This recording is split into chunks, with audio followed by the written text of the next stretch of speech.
If you're just doing texting and calling, it's really easy for this just to turn into, how was your day? It was good. How's your day? Oh my God, it was bad. Oh, okay, that's so bad. Okay, what are you going to eat today? It's just surface level conversations. You need to have experiences and moments together to have intentionality and depth. You have to remind yourselves why we're doing this. What's up, YouTube family? Real quick, if you could just like, comment, subscribe, that helps out the show so much. Now, let's get into it. The Self-Hype Podcast. What is up, y'all? It's your boy Eli Vasquez, and welcome to another episode of the Self-Hype Podcast, brought to you by Chobo Studios. And this week is long-distance relationships. Boo thing is far away. It requires a flight or a ferry or a horseback or a canoe, whatever the hell it is. It's going to take a while to get there. Is this worthwhile? How do we manage it? How do we sustain it? And are we even going to be successful? And if we are, how do we keep it going? This is the survival guide of long-distance relationships. Eli, why are you talking about long distance? What do you know about long distance? I'm a Jedi Master. I'm a freaking Mace Windu with curls. Freaking know all about the long distance life. I hate that I know so much about this topic. Actually, it annoys me that I know so much about this topic. I've been in multiple long distance relationships from hours away to states away and to countries away. There, I said it. I even thought about dating an extraterrestrial at one point. I love long distance so much. No, I'm kidding. I've been in multiple long distance relationships of various different degrees at various different stages of my life. And this is what I learned, not only through my experiences, not only through the work I've done in myself and with ex-partners, but also what I've learned from people that actually did it successfully. I know people that were long distance for years that I confided in, that I connected with, that I picked their brains about, and all that. So if you're in a long distance or thinking about getting a long distance or maybe came from a long distance, buckle up. This the survival guide of it. And this is going to be quick, dirty, and all that. Number one thing is usually there's some sort of romanticism when it comes to the long distance. For some reason, it adds extra stank on it. It adds extra magic. Ooh, you're far away. Ooh, this is going to be difficult. Ooh, you're far. That means we have to really make time to see each other. Oh my God, we live in different towns and we're having this experience on a boat and I'll never see you again, David. Like, I get the romance. I understand the holding that hand for the last time potentially, and you want to make it work. You're going to make it work. You know, it adds this extra that I don't even know where it comes from, but it just does. I think it mimics the movies. I'm like, oh my God, I'm not going to see you again. We're both drunk at this Taco Bell. What if I never see you again? I'm like, I live in Chicago. I live in Dallas. You know, it's like, is this our last hurrah, this makeout session at this Taco Bell? Will the lasting flavors of that Baja Blast Gordita Crunch between our teeth be the lasting memories of each other? No, we're going to make it work. So you're in Dallas, I'm in Chicago. Let's make it happen. We'll figure it out. And so you try. So you jump in, so you try to do it. And I've been there through every step of the goddamn way, especially for my people that are romantics. Oh my God, you always catch yourself in these situations. It just adds extra spice to it. Oh my goodness.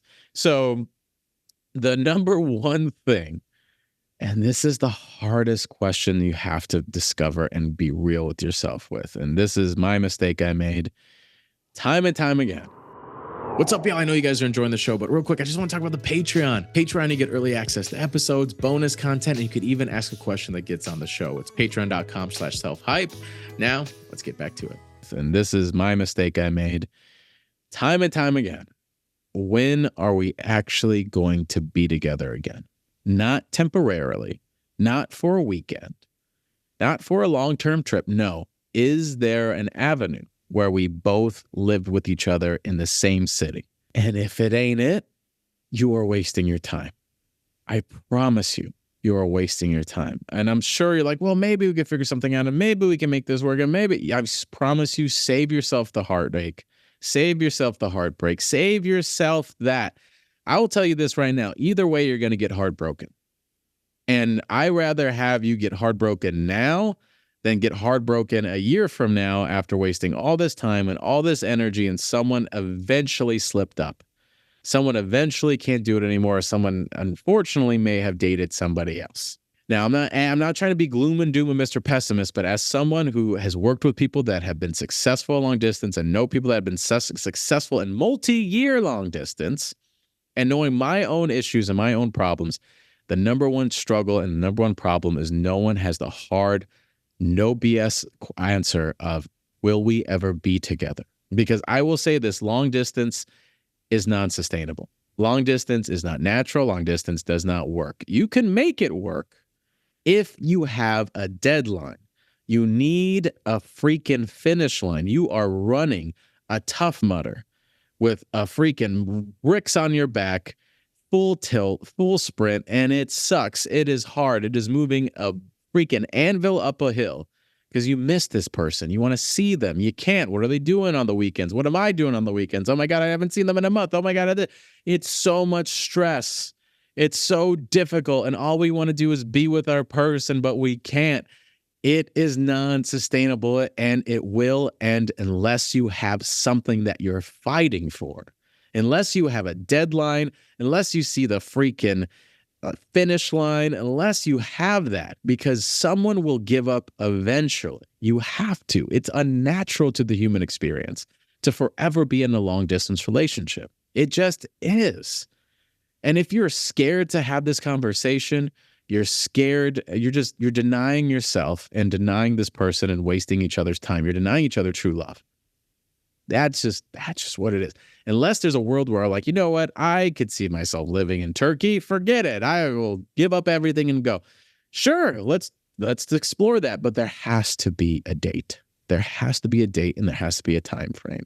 Because what we need to do is set up checkpoints, set up progression markers, set up a freaking checkpoint after checkpoint after checkpoint, because we need to keep momentum in this long distance relationship. You got to see it. It's like a feather. It's like a plastic bag in the wind. It will fall eventually.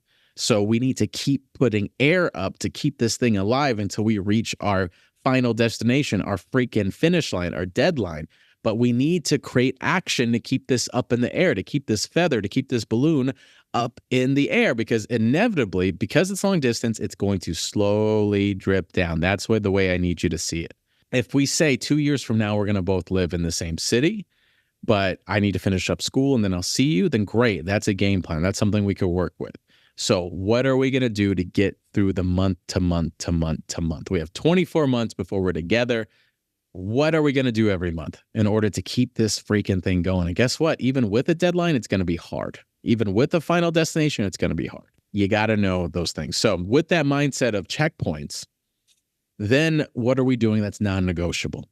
If you're doing long distance, it's non-negotiable to have date nights. And you're probably thinking, Eli, he lives in a different city. Eli, he lives in a different time zone. Eli, I don't know. Baby girl, figure it out. You got to figure it out. Non-negotiable weekly dates. Yes, you guys are texting every day. Yes, you guys are calling every day. Yes, you guys are sharing messages every day. It is not the same of having intentional time together. If you're just doing texting and calling, it's really easy for this just to turn into, how was your day? It was good. How was your day? Oh my God, it was bad. Oh, okay, that's so bad. Okay, what are you going to eat today? It's just surface level conversations. You need to have experiences and moments together to have intentionality and depth. You have to remind yourselves why we're doing this. Because if it's just the keeping it up and keeping it like just, hey, how's your day? How's my day? My day's good. Okay, I'm tired. All right, I'll talk to you tomorrow. It's not going to feel fulfilling. That those butterflies are going to slowly stop fluttering, and we have to find moments of romance. We have to find moments of connection, and that's non-freaking negotiable to get us to what? The checkpoint of us seeing each other again. And you're probably asking me, Eli, what do you mean date night? We're not even together. We're not even physically around. What the heck am I supposed to do?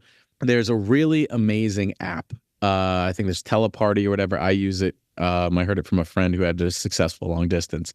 And I use it. It was a freaking godsend. What it is it syncs up your Netflix, syncs up your HBO Max, syncs up all that so you guys can watch movies at the same time. So what I would do is I would go on Facebook Messenger, and we would FaceTime each other, and then we'd put our faces next to the movie, and we would both like get food, and maybe it's lunchtime for her and dinner for me or whatever. But we set a time, non-negotiable, every single week that we're going to watch a movie together. And we're going to spend that time. Or we play a card game. Or, we just do the nasty. Either way, there's technology in all fronts. But I have just a space to explore each other. And I'm not talking bodies, you nasties. I'm talking emotions. I'm talking feelings. I'm talking how are you? I'm talking, what was your first fear? What keeps you up at night? How can I help you? How can I serve you? How can I make you feel loved from this far away? And it's important to do that. But that's fun. Have fun. And that's non-negotiable. Another thing you need to do every week, you guys need to have a check-in to see how you guys are doing. An emotional check-in in the relationship. But we talk about our day, we talk about our feelings. That's day to day to day to day stuff. That's not the same as intentional checking in, because they're going to have some anxieties. He's going to go out with his boys because there's a bachelor party or something. You're going to go out with your girls, and it's there's going to be that fear there of, what is she doing? Is she safe? What is he doing? Is he being faithful? You could trust the person at the utmost, but at the end of the day, he's out and about. It's 2 a.m. You haven't heard a text. Those moments are going to come, and they will happen. Find moments to massage each other's hearts. Find moments to say, hey, how you're doing? Or if there's some resentment being built up, to address it, because resentment kills these relationships, especially long distance. Have that non-negotiable check-in. I'm going to share what I loved about you this week. I'm going to share about some things that I want to explore that I felt some restraint, some hurt in. And then you do that as well. And we end the call saying something we love about each other. And you got to understand, if we are making this time to explore each other emotionally, that's saying, I want to keep this going. I'm so excited to be with you. I'm in it because I love you. I'm having this conversation because I love you, and let's keep going. And that's going to give you that reassurance to keep it moving. And also it gives you an avenue to explore that buildup of negative emotions that may happen in that week. So say he didn't text you for hours when he was out with his boys. Okay, you guys talk about it, but you still hold on to that stress. And then now you at least have an avenue where you get to share that feeling and not build that resentment for each other. And that's going to help, again, get you to that checkpoint, which, again, the checkpoint is seeing each other physically, hanging out. So booking that flight and having that weekend together and all that, and have fun. Do the nasty, burn some calories, please. He is your Peloton, and you are a master level, getting it. Like, enjoy your damn selves, but don't forget to hold each other. Don't forget that romance. Don't forget that intimacy. Remind each other when you guys first met and how beautiful she was, or how handsome he was in those like little booty shorts he was wearing. Like, go back there. Always go back there, because that's what got us to the dance. You could find the most miserable couples, and you just ask that one question, how'd you guys meet? And you just watch their faces melt, and they immediately go back to that time. Don't go back there. At least once before you guys see each other. And then have a little check-in with each other before you guys go. But another thing of survival guide. What's up, y'all? I know you guys are enjoying the show, but real quick, I just want to talk about the Patreon. Patreon, you get early access to episodes, bonus content, and you could even ask a question that gets on the show. It's patreon.com/selfhype. Now, let's get back to it. But another thing of survival guide. When you guys are physically together, book the flight the next time you're going to see each other. This is crucial. This is a big mistake I made. You got to have, again, it's hard. It's going to be hard no matter what. We need an incentive. We need something to look forward to before the big final deadline when we're together forever. And that is when we're going to see each other again.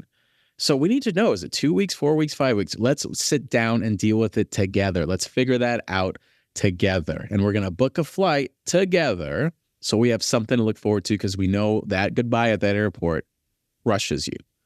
It's important for you to realize that fact of, I ain't going to have you leave me until we book when we're going to see each other again. And it's booked, it's ready to go, it's official, because life can happen either way. But we know if we don't solidify this, then, okay, well, I got this thing on the weekend, or I guess we could push 2 weeks, or I guess we push it 4 weeks, or I guess we push it there.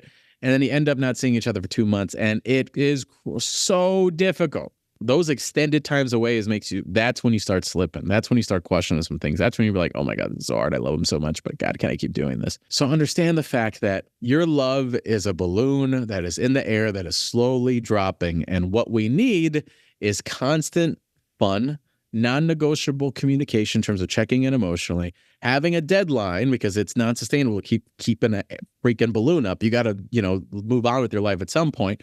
But what is that next checkpoint until we finally get to the end of the race? This is a marathon.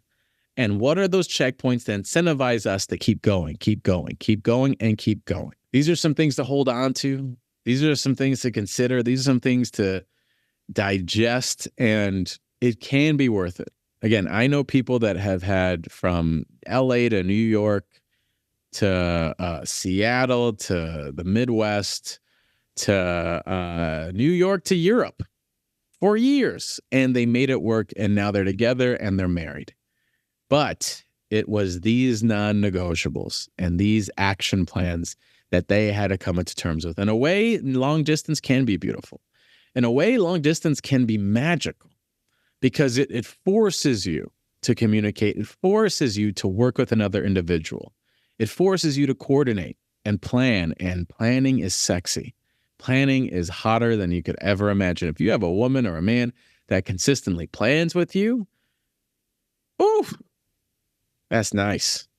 Excel sheets and all. Don't get me going. My nipples get hard when I think of Excel sheets in terms of a girl planning to see me consistently. Don't get me started, everyone. So there is an opportunity there. It is possible to have love and long-standing love. But these are some tips and tricks that you have to have be non-negotiable, and your partner has to be on board. So go with God, go with everyone, go with love, and take that chance and do the damn thing. Because it can happen. It really can. And would I do another long distance? Hell no, I want to do another goddamn long distance ever again. I've done it too many times, everybody. I've done it too many damn times. All right. I just can't do it unless I have a deadline that is like, all right, 30 days, great. Or like, I don't know. Who knows? I'm a freaking romantic. I'm not going to. Oh, I can't do it again. Okay, never mind. I'm conflicted. I'm a romantic. Talk to me when I meet the person. It is what it is. I'm a romantic at heart. So, but there you go. I just told you how awful it was. And even then for a second, I was like, the person's dope, then maybe. But overall, you guys have a phenomenal week. Thanks for listening. Thank you all for listening this week. Really appreciate it. So I'm going to go in a little deeper on actual apps and actual tools and actual things to download and actual things to invest in to have the best long distance, most exciting, loving long distance ever. That's at the Patreon. You can check that out. That's bonus content. And from Patreon supporters, get excited because you have access to that. Thank you for listening. Thank you for being a part of the show. And when I do long distance again, we'll see. But go love, go do the damn thing, go take chances. Self-hype's all about loving your damn self and trusting your damn self so you can run through TSA and say, I love you, Kyle, let's be together. Also, the people are taking me to prison because I literally ran through TSA. Take the chances. Life is short. Get after it. All right. I'll see you next week. The Self-Hype Podcast.